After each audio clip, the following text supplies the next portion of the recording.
दाम बाबू सागर संसद थी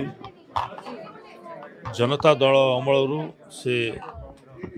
जेहेतु विजु बाबूंकर से पटशिष्य थे विजु बाबूंकर चेला थे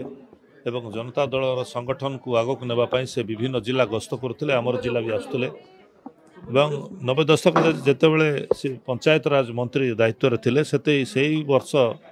मु पंचायतर सरपंच भाव निर्वाचित होती मोर पंचायतर डेवलपमेंट से मंत्री हिसाब से सबू कार्य करुले से दम बाबू सागर संपर्क थिला एवं शेष मोमेंट लास्ट मोमेंट पर्यंत भी से सब मत मन पकाउले डाकुले अरे तुम आसुना कहीं कौटी अच्छ कौन अच्छ मुझे पाखे बसुली घंटा घंटा कथा जाऊली